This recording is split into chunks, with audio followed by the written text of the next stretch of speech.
거침없이 맡기라. 오늘 같이 나눌 하나님 말씀의 제목입니다. 예전에 중고등학교에서 종교교사로 또 영어교사로 가르친 적이 있었습니다. 긴 기간은 아니었지만 이런 결론을 내릴 수는 있었습니다. 교직은 쉽지 않다.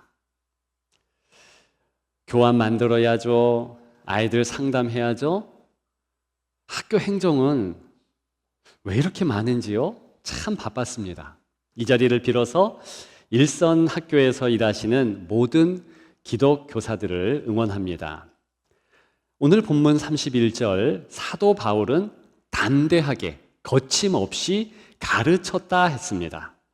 가르쳤다라는 이 말의 헬라어 원문은요, 디다스코라는 단어를 사용했습니다. 이것은요, 전문적으로 가르치는 것을 의미합니다. 즉, 학교의 교사급으로 가르쳤다는 뜻입니다. 죄수의 몸으로 로마 감옥에 이제 막 수감된 바울이었습니다. 그럼에도 학교 현장에 교사같이 가르쳤다는 것입니다. 선생 바울이나 방문해서 배움을 받는 그런 방문객 학생들이나 마음을 다해서 가르치고 가르침을 받는 일에 집중했으며 전혀 모자람이 없고 만족도가 굉장히 높았다는 그런 내용 아닙니까? 물론 재판 중에 있는 그런 과정이어서 가택연금 수준이기 때문에 가능했을 것입니다. 30절에 정황이 나오죠. 온 이태를 자기 셋집에 머물면서. 그러나 분명 행동에 제약이 있고 공간에 불편함이 있는데 이렇게 훌륭하게 교직을 담당했다는 것은 쉽지 않은 일이었습니다. 어떻게 가능했을까요? 한마디로 온전히 맡겼기 때문에 가능했습니다.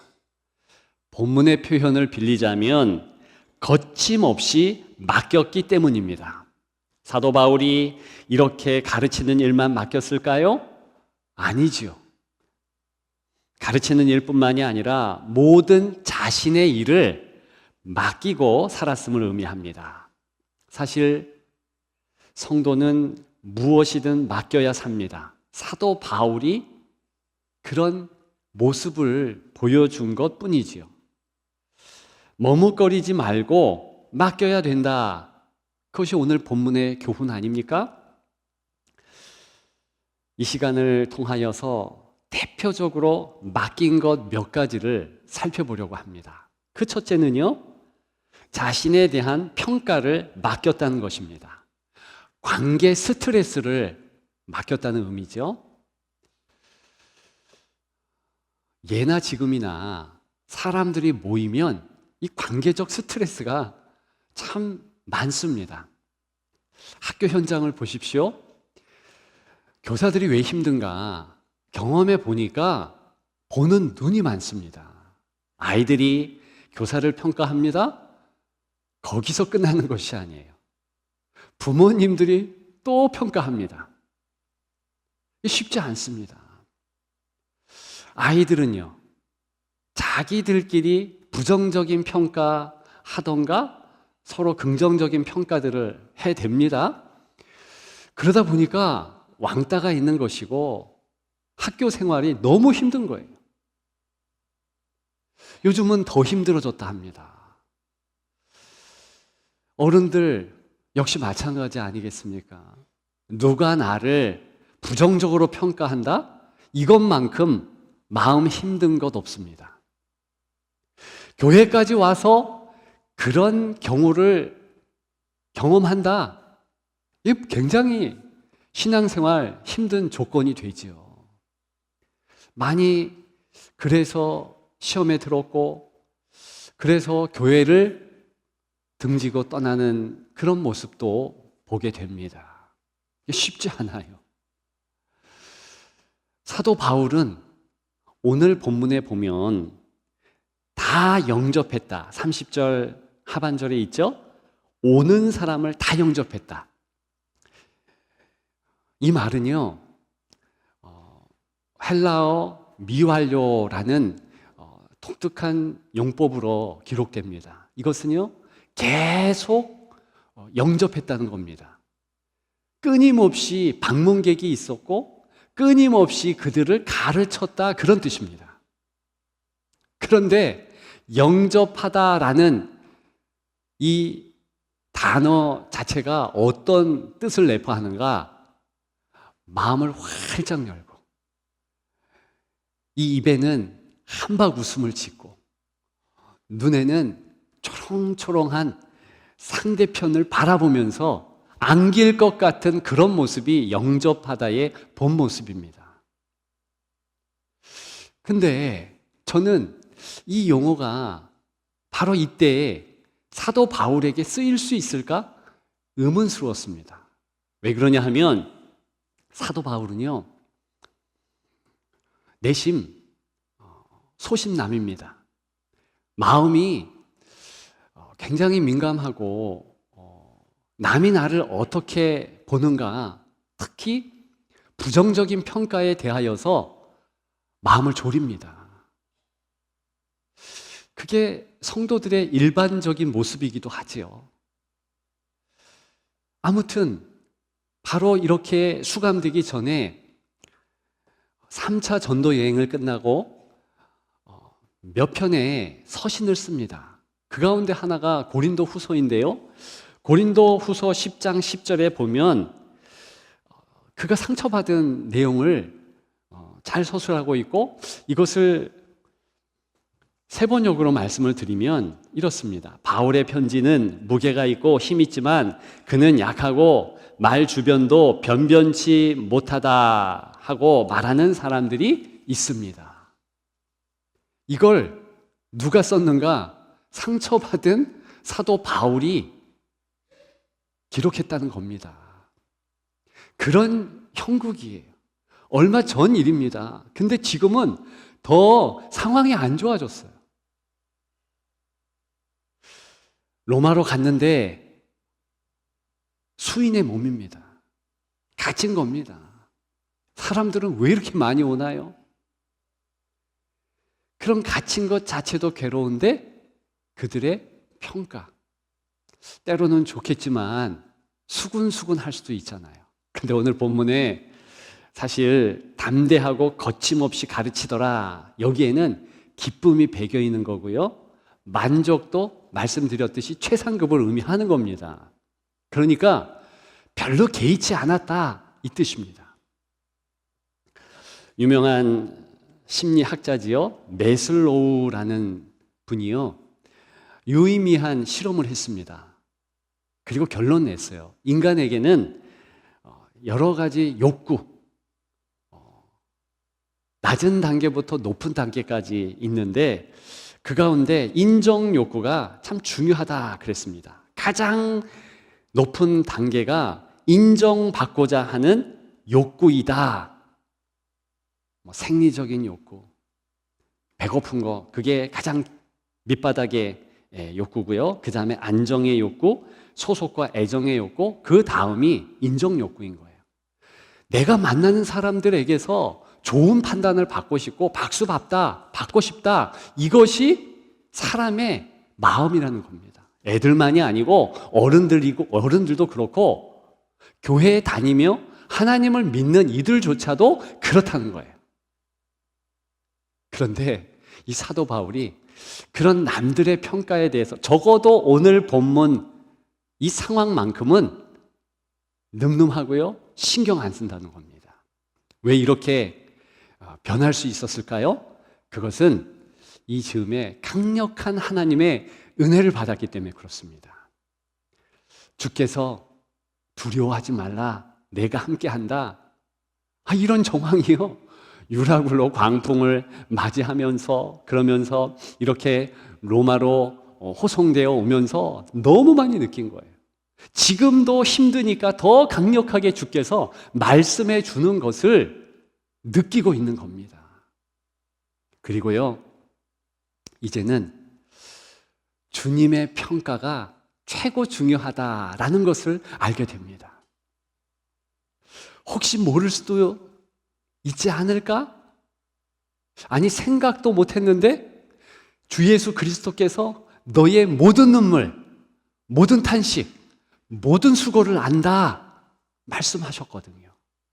그래서 이렇게 감옥에 있을 때 옥중서신을 씁니다. 4편이에요. 빌립보서, 빌레몬서, 에베소서, 그런 서신들을 쓰는데 공통된 주제가 무엇인가? 하나님 앞에서 행복감이에요. 엄청 좋다는 겁니다. 왜요? 착하고 충성된 종아, 내가 너를 안다. 이런 평가가 자신에게 있다는 것. 그리고 먼저 영접하다라는 이 말에서 그리스도께서 자신을 어떻게 영접했는지 알기 때문에 그렇습니다. 본인은 처음부터 부족했잖아요. 지독한 예수 믿는 자를 핍박하는 자였습니다. 다메섹 도상에서도 예수 믿는 자를 핍박하기 위해서 갔잖아요. 그런데 그런 부족한 자를 예수 그리스도께서 영접해 주셨습니다. 그리고 진짜 사도가 되게 하셨어요. 눈물 흘린 거 다 하시고 수고한 거 다 하시고, 그게 주님이시고, 주님이 요한계시록에 보니까 모든 눈물을 닦아주신대요. 여러 번 말씀드렸죠? 그때 모든 눈물은 눈물 한 방울 한 방울 네가 흘린 거 다 신원한다, 그런 뜻입니다. 우리가 주의 일을 할 때 가끔 몰라줘서 섭섭할 때 있습니다. 제가 청년 때인데요, 너무 열심히 했어요. 근데 그게 도에 지나쳐서 폐결핵에 걸렸습니다. 힘들었습니다. 그 과정을 이제 지내고 몇 년 후에 그 교회를 이제 사역 때문에 떠나게 되고, 나중에 그 담임 목사님, 그 교회 목사님을 만났는데 이분이 그때 일을 기억을 못 하더라고요. 제가 얼마나 섭섭했는지요. 나 목숨을 다했는데, 나 엄청 아팠는데. 이틀 전이지요. 금요일 날에 우리 장로님들이랑 또 목사님들이랑 이렇게 짝을 이루어서 우리가 청소년부 수련회 하는 곳으로 올라갔습니다. 격려도 하고 기도도 해주고 또 많이 기도하는 것을 보고 고무도 되었습니다. 근데 격려해 주려고 갔지만 불을 다 꺼놓고 있어서 어떤 교사가 이렇게 수고하나 다 확인은 못했습니다. 혹시나 우리 교사 선교사 가운데서 열심히 수고를 했지만 그것이 다른 이들, 특히 이렇게 담임 목사가 되었든 같이 좀 알아봤으면 좋겠는데 몰라주고, 그럴 수 있습니다. 정말 그럴 수 있습니다. 그런데 안심하시라. 주 예수 그리스도는 다 알아요. 그리고 여러분들의 수고, 그 땀방울 주께서 바로 가장 적절한 평가로 착하고 충성된 종아, 네가 작은 일에 충성하였다, 그렇게 평가해 주신다는 겁니다. 그걸 알면 힘이 되지요. 여러분, 신앙생활 하시면서 누구의 평가, 부정적이든 긍정적이든 그거 다 맡기십시다. 거침없이 맡기십시다. 아무것도 아니다, 주 예수의 평가가 내겐 가장 중요하다. 기억하는 여러분들 되시기를 주님의 이름으로 축복합니다. 두 번째로 불안과 두려움을 맡겼다는 것입니다. 이건 감정적인 맡김이죠. 특히 부정적인 감정을 맡길 이유가 있습니다. 놀랍게도 성도들도 환경이 좋지 않으면 불안감이 엄습한다. 이게 성경을 본 결론 아닙니까? 요즘에 새벽 기도 때에 예레미야서를 봅니다. 그런데 하나님의 선지자, 항상 주께서 말씀하시고 직접 들은 그 예레미야조차도 낙심하더라고요. 무엇보다도 상황이 안 좋으니까 두려워하더라고요. 왕이 두려워하는 것은 이해됩니다. 어제 또 그제 본문이 37, 38 이 본문이었거든요. 근데 예레미야 39장에서 드디어 완전 예루살렘 성이 멸망합니다. 그리고 바벨론이란 그 강력한 군대가 예루살렘을 꽁꽁 포위한 거예요. 누가 두려워하지 않을 수 있습니까? 왕도요, 권력이 있지만 두려워합니다. 어떻게 할지 전전긍긍합니다. 그런데 예레미야는 좀 나아야 되잖아요. 그런데 예레미야도 죽을 것을 염려하고요, 왕에게 그런 부탁도 하더라고요. 나를 죽이지 마소서. 자, 그런데 중요한 것은 바로 두려운 것은 똑같았는데 계속된 반응은 틀리더라.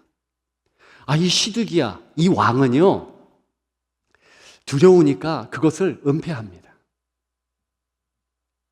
그리고 하나님 앞에 나아가는 것이 아니라 꽁무니를 빼는 거예요. 자기 생각에 이렇게 하면 되겠다, 이 두려움을 없애려면 이런 군대, 큰 나라 애굽을 의지하면 되겠다, 내 신하들을 내 주변에 포진시키면 되겠다, 이런 방법을 찾더라고요. 아쉽지만 아니올시다입니다. 예레미야는요, 어떻게 합니까? 두려울 때 그 두려움을 인정합니다. 그 두려움 때문에 더 주님 앞에 나아가는 거예요. 이 모습이 귀하지 않습니까? 오늘 본문에 사도 바울조차도 이 모습을 보이는 거예요.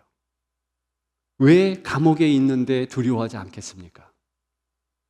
재판이 2년 내에 끝날지 3년이 되어 끝날지 어떻게 합니까? 우리는 온 이태를 자기 셋집에 머물면서 이 억구를 보니까 우리는 후대 사람이니까 2년에 끝났구나, 본인은 모르는 겁니다. 불안해요. 초조해요. 요즘에 뇌과학자들이나 심리학자들이요, 감정을 연구하잖아요. 그래서 불안을 연구하고 두려움을 연구하는데 가장 좋은 방법은 그 불안하고 두려울 때 그것을 직시하는 거랍니다. 그리고 그런 자신을 인정하는 거랍니다. 어쩜 성경 말씀과 똑같은지요. 그 다음 방법은 조금 다르긴 하지요. 그 다음에 어떤 식으로 행하라, 이 심리학자들이 얘기하냐면 산책 가라는 거예요. 영화 보라는 겁니다. 대화하라는 거예요. 그 작은 행동을 통하여서 불안감이 물러간다. 예수 믿는 우리는, 교회 다니는 우리는 어떻게 합니까? 하나님 앞에 더 나아가는 것이죠. 직접적인 방법을 취하는 겁니다. 주님, 내가 두렵습니다. 내가 힘듭니다. 이 감정을 이기게 하옵소서. 오죽했으면 성경에서 가장 많은 명령이 두려워하지 말라겠습니까? 얼마나 우리가 두려워하면. 여러분, 우리가 두려울 때 점검해야 할 것이 또 있어요. 이렇게 어떤 감정에 확 쏠리게 되면 그러면 분노나 화가 잘 안 됩니다. 뇌과학자들에 의하면 우리는요, 분노를 바로 촉발시키는 이렇게 단추라든가 스위치는 없대요. 분노는 뇌의 예측으로 나온답니다. 왜? 지금 어떤 상황인데 에너지가 필요한 거예요. 에너지가 확 분출돼야지만 이 상황을 벗어날 수 있으니까, 그래서 이 분노를 예측하면서 그 감정에 이 뇌가 이렇게 푸시하면서 그 마음이 가도록 그렇게 한답니다. 그렇게 우리를 하나님이 만드신 거예요. 그러면 보통 평상시에는 화를 안 내도, 그리고 분노 이 조절을 잘 하는데도 불구하고 수치감이라든가 혹은 흥분 모드에 이렇게 확 사람이 잡히면 희한하게 이렇게 분노하고 화를 잘 낸답니다. 통계적으로 나오죠. 이 자기가 응원하는 스포츠 경기에 응원팀이 승리했을 때 굉장히 기분 좋잖아요. 이렇게 굉장히 좋아졌을 때 오히려 가정폭력이 빈번해진답니다. 그러니까 그렇게 흥분 모드가 되면서 이게 화가 되는 거예요. 분노로 옮아가는 겁니다. 그래서 스포츠 경기 끝난 다음에 이 홀리건들, 유럽의 이 축구 경기 후에 엄청나게 이 분노한 군중들 때문에 힘들어 한다네요. 지금 사도 바울이요, 자칫 잘못하면 이렇게 두려움에 사로잡히면서 잘못하면 분노하고 그리고 스스로 무너질 수 있는 어려움도 있을 수 있어요. 금방 말씀드렸던 예레미야 시대의 시드기야 왕이 꼭 그랬거든요. 이 분노감 때문에 스스로 무너진 겁니다.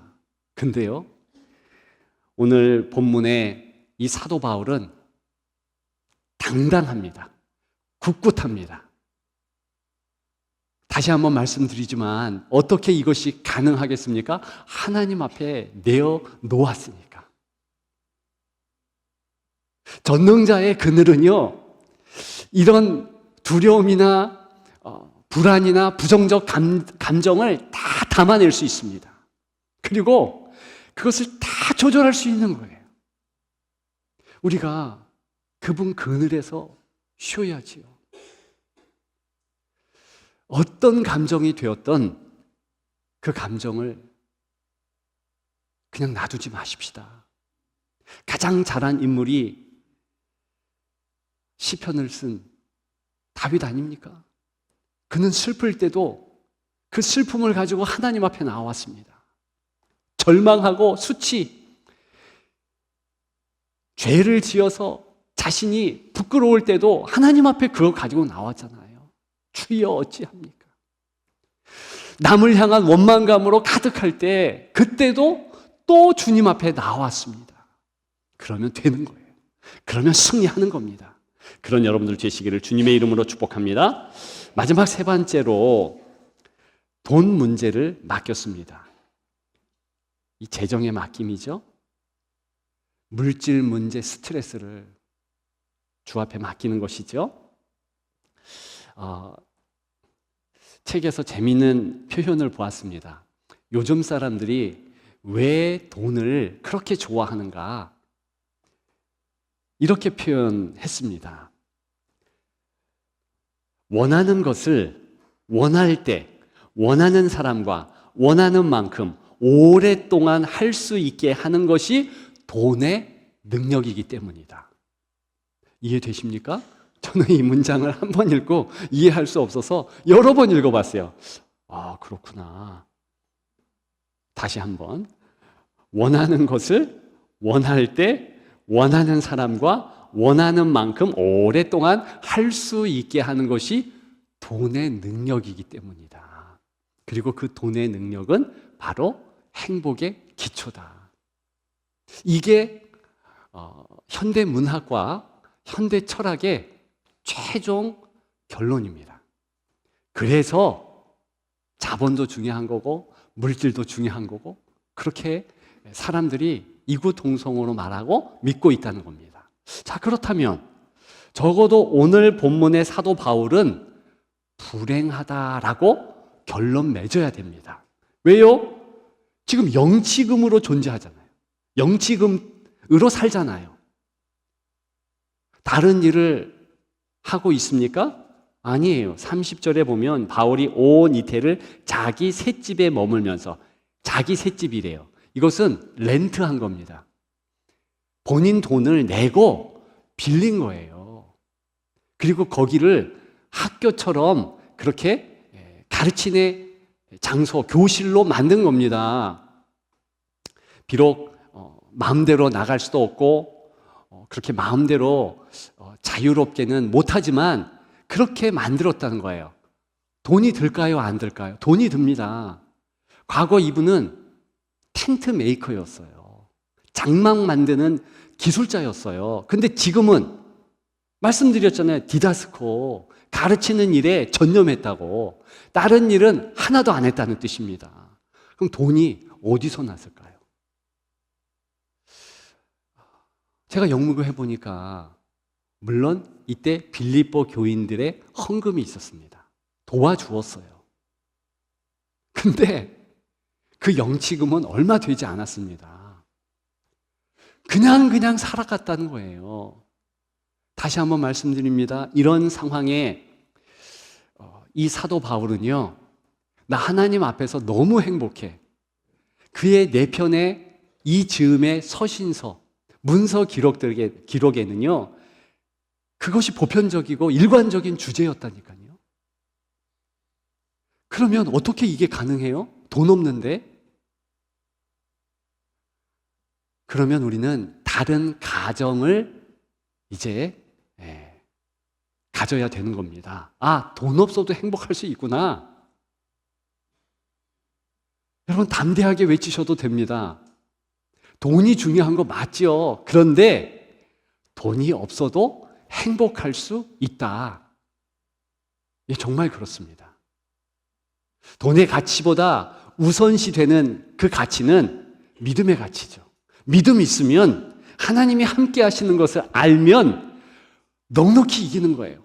넉넉히 승리하는 겁니다. 이 사실을요, 존 웨슬리라는 분이 깨달았잖아요.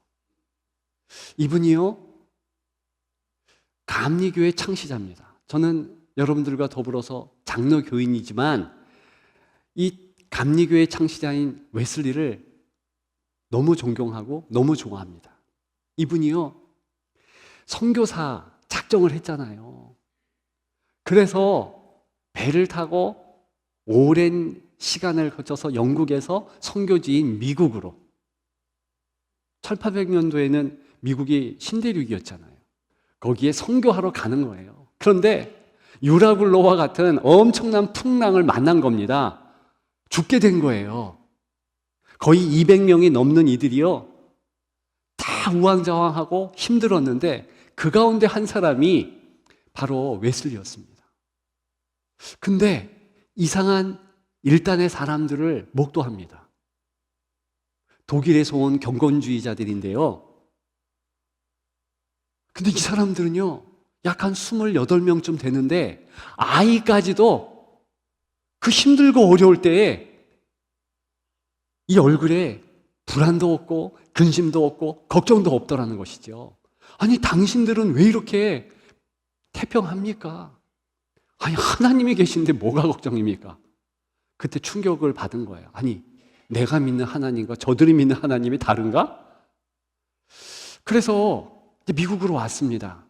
한 목사님, 독일의 목사님을 만나 대화하면서 또다시 큰 충격을 받아요. 이분이 직접 자기에게 물어본 거예요. 그런 자신의 경험을 이야기했을 때 이 목사님이, 독일 목사님이, 하나님의 영이 당신의 영과 더불어서 이 시간에 성삼위 하나님이 함께 하시다는 그 사실을 말해주지 않습니까? 그걸 믿지 않습니까? 두 가지 물어본 거예요. 근데 본인이 믿죠, 알지요, 그렇게 했다는 거예요. 근데 집에 들어가서 일기를 씁니다. 그 일기가 지금까지 남아있어요. 솔직히 생각 못했대요. 믿지 못했대요. 철저하게 회개합니다. 그러면서 그때부터 나는 하나님이 함께 계심으로, 그 사실로 감사하다. 그래서 그 한 사실을 품고요, 세계가 나의 교구다 이러면서 선교사로서 거듭났고 감리교까지도 창시하게 되었습니다.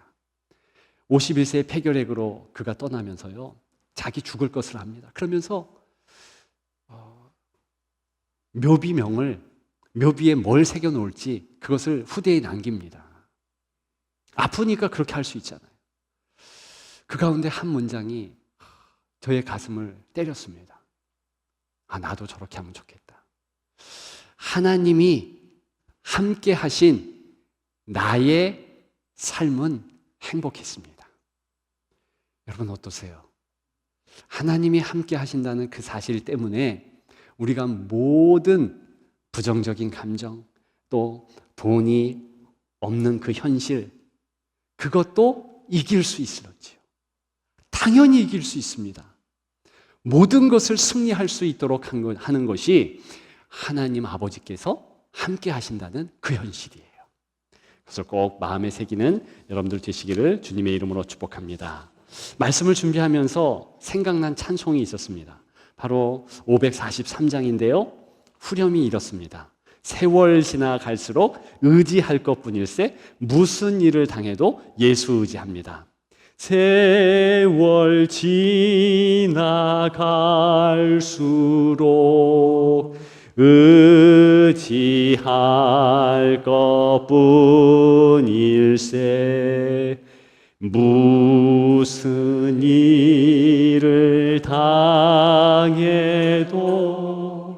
예수 의지합니다. 옛날에는 어떤 일을 당해도 그랬는데 그게 더 좋은 것 같은데요. 어쨌든 우리 1절 아예 해볼까요? 어려운 일 다 나의 믿음 적으나 나의 믿음 적으나 의지하는 내 주를 더욱 의지합니다. 더욱 의지함니 세월 지나갈수록 세월 지나갈수록 의지할 것뿐일세 무슨 일을 당해도 예수 의지합니다. 여러분 이 찬송 가사에는 사연이 있습니다. 1876년 신문에도 나온 일간신문, 지역신문에도 나온 그런 사연이었어요. 한 사람을 위해서 이게 작시된 거예요. 작사가 에드가 스티츠 목사님에게 중년 여인이 찾아온 겁니다. 그 여인이요 무슨 얘기를 하냐면 나는 지금 너무 힘듭니다. 목사님, 저는 희망이 없습니다. 육체적인 질환으로 인해서 정신적인 좌절감, 가족 아무도 없는 이런 현실, 그것 때문에 무너지고 있습니다. 하나님의 말씀도 들려오지 않고 나 너무 힘듭니다. 그때 그 목사님이 물었습니다. 당신이 하나님의 손안에 있음을 믿습니까? 아니요, 믿어지지 않아요. 그 이야기를 듣고 이 목사님이 즉석에서 바로 이 찬송가 543장을 작시한 거예요. 주면서 매일 한번 읽고 또 읽고 암송하고 그렇게 한번 해보십시오. 내가 당신에게 주는 영적 의사로서의 처방전입니다.